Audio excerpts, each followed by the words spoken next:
అనిపించింది మీకు? మీరేమో 75,000 కోట్ల బీసీ నిధులని, సప్లాన్ నిధులని మీరు దారి మళ్లించారు. వెరాస్ తెలుగుదేశం జనసేన అలయన్స్ కూటమి అధికారంలోకి వస్తే 1,50,000 కోట్లతోటి సంవత్సరానికి 30,000 కోట్ల చొప్పున సప్లాన్ని తీసుకొస్తామని కూడా ఆయన ప్రకటించారు. అలాగే మీరు బీసీలని బోయిలుగానే చూశారు, పల్లకీలు వాళ్ళ చేత మోయించారని చెప్పేసి కూడా చంద్రబాబు ప్రధానంగా అభియోగం మోపారు మీ మీద.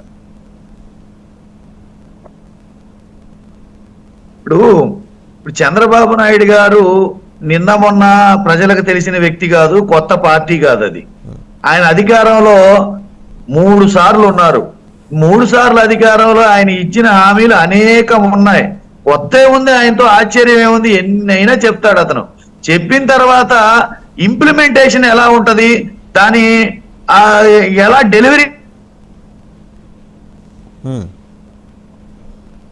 రైట్. వెంకటేశ్వర రెడ్డి 600 హామీలు ఇచ్చి ఎంతవరకు ఇంప్లిమెంట్ చేశాడు అనేది.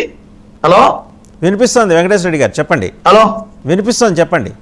గత ప్రభుత్వంలో 600 హామీలు పైచిలికిచ్చి ఎంతవరకు ఇంప్లిమెంట్ చేశాడు, ఇంప్లిమెంట్ చేయకపోతే ప్రజలేం చేశారనేది మనం చూస్తున్నాం. ఇక్కడ ఉన్న రాజకీయ పార్టీలు ఏవి కొత్త పార్టీలు కాదు, రాజకీయ నాయకులు ఎవ్వరు కొత్త వాళ్ళు లేరు. ఇప్పుడు హామీలతో పని జరగదు, ప్రజలు చాలా విఘ్నులు, ఎవరు ఏం చేశారనేది వెరీ క్యాలిక్యులేటెడ్ గా ఉన్నారు.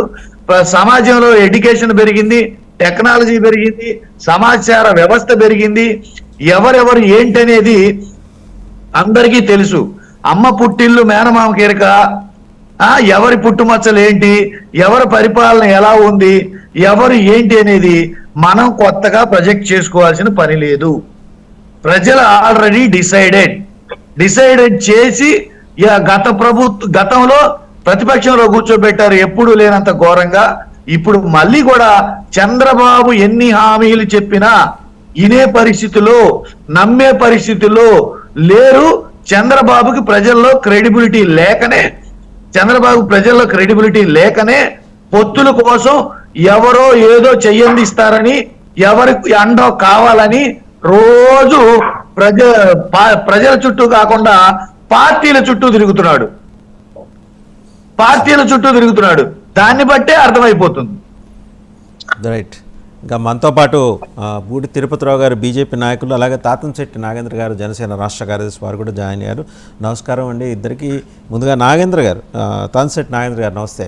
చూశారు కదా నిన్న బీసీ డిక్లరేషన్లో చాలా కీలకమైన అంశం అయితే, అంటే అందరూ ఎక్కువగా చర్చించుకుంటున్న అంశం, స్థానిక సంస్థల్లో 34% రిజర్వేషన్లు. ఇంతకుముందు బీసీ రిజర్వేషన్లని ప్రభుత్వం 34 నుంచి 24% తగ్గించింది. తెలుగుదేశం జనసేన అలయన్స్ అధికారంలోకి వస్తే కనుక వాటిని మళ్ళీ 34%కి రీఇన్స్టేట్ చేస్తాము, చట్టసభల్లో బీసీలకు 33% రిజర్వేషన్ల కోసం తీర్మానం చేసి కేంద్రానికి పంపిస్తాము, అన్ని సంస్థలు నామినేటెడ్ పదవుల్లో 34% రిజర్వేషన్ అమలు చేస్తాం. ఎలా అనిపిస్తుంది నాగేంద్ర గారు ఇది? నాగేంద్ర గారు.